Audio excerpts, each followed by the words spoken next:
Years ago, I was working on AB 116, which was the bill by George Nakano that established the Commission on API Affairs. And I had to work with this really smart advisor to the Department of Finance.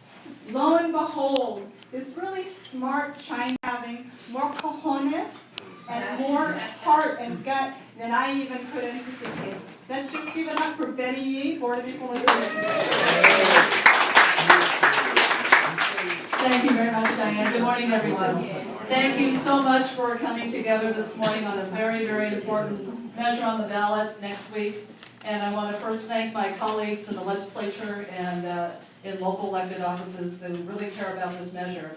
I think it's very, very important for the API community to really express our wholehearted support for Proposition 30. And I'm just going to talk a little bit technically for a while because I think it's important to know that a lot of the ads that you're seeing on television and what's being written about in the newspaper talks about how Proposition 30 really is unfair in terms of increasing taxes at a time when we can ill afford it. But we are increasing taxes on a temporary basis, and we are increasing the income tax rate on the upper income earners in California, those who can well afford it during this time. And when we talk about shared responsibility, those who have been hit the hardest by budget cuts have been those who are low income. The recession has hit the middle income, and the only class of citizens who have experienced really any growth in their personal wealth have been upper income earners during this recession. So we believe this is a fair measure. We have seen year after year after year of state budget cuts now affecting public schools. You'll hear from some of our local school board members. We can no longer afford, if we are going to be a strong economy with a strong workforce to deal with the demands of a 21st century economy, as a world leader in a global economy, to continue to cut the number of instructional days in the school year. We just cannot keep doing that. And for our young people who will really look at higher education as the promise and the gateway to their future, to not be able to afford and to forego a decision to go to college, to go to the CSU of their choice, to go to the University of California campus of their choice, when they have worked so hard to get through the requirements in high school, and yet only to see the doors of opportunity shut because of high tuition and reduced numbers of slots in our public universities. So I just want to say for the API community, particularly those of you who came out today, thank you. Thank you. This is the only tax measure on this ballot that will help stabilize the state budget. And we have a number of legislators here who can speak more to that. This was not something that was just knee-jerk in terms of getting us qualified for the ballot. The governor was very thoughtful about how to put a measure on the ballot that could get public support, temporary tax increases to stave off further cuts to education. And if we do not see Proposition 30 pass, but we're all here to work hard to be sure it does, we are going to see another $6 billion in triggered reductions, that the bulk of which, of close to $5.4 billion, will come out of education. So please, please urge every one of your neighbors, every one of your family members, anyone who is eligible to vote. The API community is strong in terms of a voting bloc. We can be the margin of victory on Proposition 30. So please let us have our voices be heard. And as Diane said, we've been advocating in terms of being sure that our services don't get cut. It's time to advocate at the ballot box, and I'm very happy to stand with you today to urge yes on Prop 30. Thank you so much. Prop 30. Thank you very much. I think Betty covered it all. But it is really very, very important that the API community get out and support Prop 30. These are measures that will affect our schools, and we know how important our schools are to our people. And so it's devastating. We've taken, the legislature has taken, because we've been trying to get our budget together for the last 4 or 5 years, we've taken $20 billion away from our K-12 schools, and that's just horrible. And you know, we need to have your votes, because we need to not have any more cuts to our schools. We can't take another $6 billion and another 250, included in that, 250 million to both our CSUs and the UCs, another 330 million to our community colleges. So we cannot afford to do that. We cannot afford to not invest in our kids. I got turned off.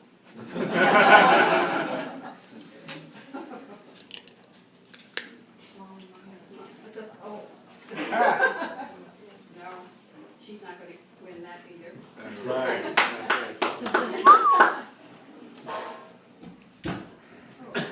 Good, thank you. So I would encourage, I mean, it's really interesting, I think, the governor's strategy on this, because he's been kind of late about getting around to us. And we need to also boost our importance in front of him, the API community. And so because I know that this week he's also done the Latino community and the Armenian community. So I would encourage all of us to make sure that we support, because it's only 2 points, I think we're 2 points below 50%, right? And we can make that difference, and we know how important our schools are. So I'm reiterating this stuff, but vote yes on 30.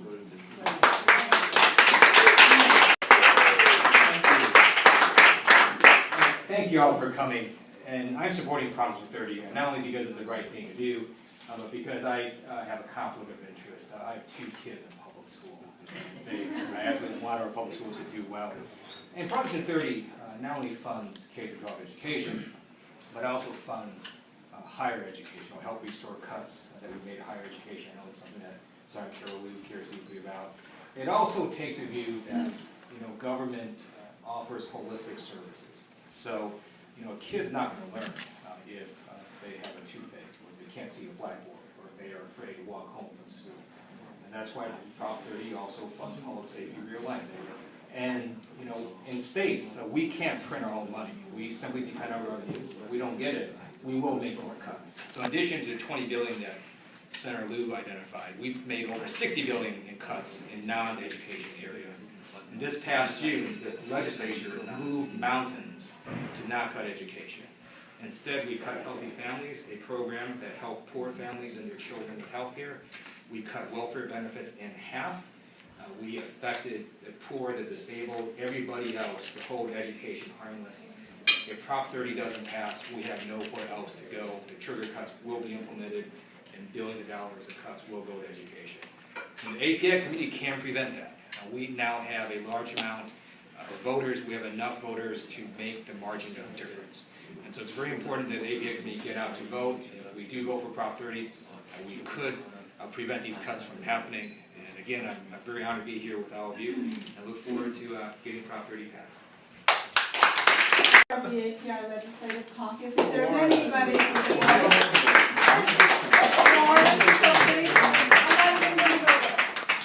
Thank you very much, Diane. Good morning. Some of you are looking at me and not sure if it's really warm. I have a lot of weight, but I wanted to clarify. Everybody's asking me how I did it, and it's not the political pound of flesh diet. After you're an elected official for a while and everybody takes their pound of flesh because of all the issues we're dealing with, that's not how I've done it. I'm doing fine. Everything's great.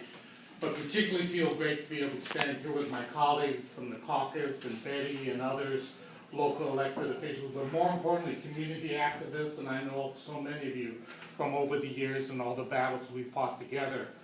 What we're dealing with here, I know we're talking about specifically Prop 30, and we want to vote yes, and we can be the tipping point to make this a successful campaign. But I wanted to put it in a broader context. And this issue that we're dealing with Prop 30 is not a new issue. We've been trying to deal with this revenue issue for years and years, and it's not a state phenomenon, nor a local phenomenon, nor a nonprofit phenomenon. It's a national phenomenon. If you look at the difference between President Obama and the candidate that's challenging him, the differences clearly are on the issue of how, and you can strip away all the discussions about budget and all the economic terms you want to use. But when you do that, it gets down to the same fundamental thing, which is it's an ideological debate. That's the battle we're in. What we're talking about is what government should do, who government should serve, how we pay for this. And in that context, at the federal level and now at the state level, we're talking about something we've talked about the whole time I've been there, and Mike's been there, and all of my colleagues have been there. And that's to deal with this issue in a balanced approach. I appreciate the presidential campaigns because unequivocally, both sides have said this is the worst economic situation we've ever been in since the Great Depression. The worst. I mean, when we look at our grandparents and say, yeah, they're from the Great Depression, well, our grandchildren are going to look at us and say, you were from the Great Recession. So that's the context. So in that context, what do we want government to do? Do we want government to have a good education? A number of other legislative matters for today. We bring up my name in support of Prop 30. Remember? Thank you, Diana. Diana G.A. always does such a great job. And thank you. I know that we got folks from, Chelsea, from the Thai Community Center. We have the Korean Research 안녕하세요. 문제. Thank you. Thank you. And APAL, Anli, and the great folks are there, and many, many others. Let me tell you why I'm here today. I'm here today because, you may not believe this, but many years ago, I was young. And I was an at-risk child. I dropped out of school. I had the worst grades. And it was only because of a well-funded educational system that rescued me. A system that had money for counselors, for teachers, educators, and everyone that surrounded me with a safety net. I think they regretted helping me. They should have thrown me back. But this is what Prop 30 is all about. Prop 30 is not just about rescuing me, it's about rescuing all of us. And let me tell you who us is. When I got into the legislature, I decided to ask who is the Asian Pacific Islander Native Hawaiian community? And what are our needs if we disaggregate the data based on Senator Liu's initial legislation? And this is what I found, and this is what's relevant to you. What are our educational needs that we have today that will be defunded, that we will lose? Number one, Asian American, Native Hawaiians, Pacific Islanders have among the highest dropout rates in California. We have among the poorest in California. The Hmong community is poorer, has less money than the poorest Native American on reservations. The help to them will be lost. The Hmong community, the Laotian community, have one of the highest dropout rates and lack of completion of a high school diploma. 45% of the entire Hmong community, that's our people. The Hmong are people that are among us. That's why they were called the Hmong. And don't forget that. 45% of the Hmong community failed to complete a high school education. And the Pacific Islander community is just the same. If you look at Cal State and community colleges, Asian American Pacific Islanders, contrary to everything you believe, have a lower proportion of scholarships than any other ethnic group. Isn't that shocking? I mean, you read what I read, so-and-so won the lottery and 10 kids went to Harvard. That's not us.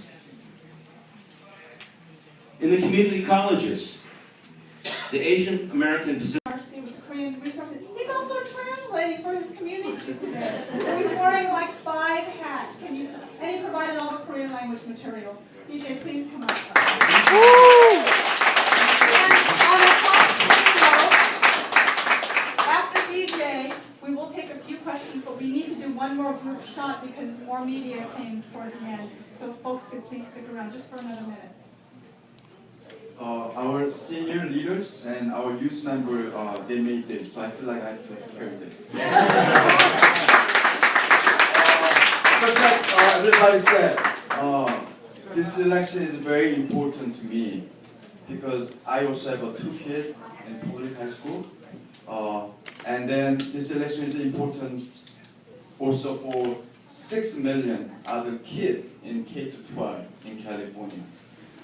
Just like anybody else, our community seniors and youth and working parents, we just want to have one hope and one dream.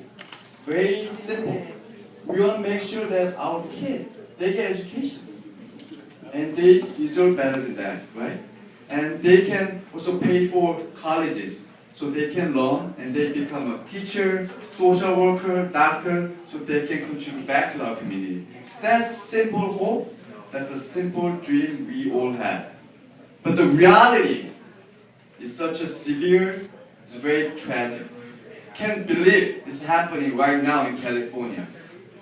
I hear many of our youth members, so our youth member who goes to Fairfax High School in LA, he's saying that in Fairfax High School, they do not have any counselor.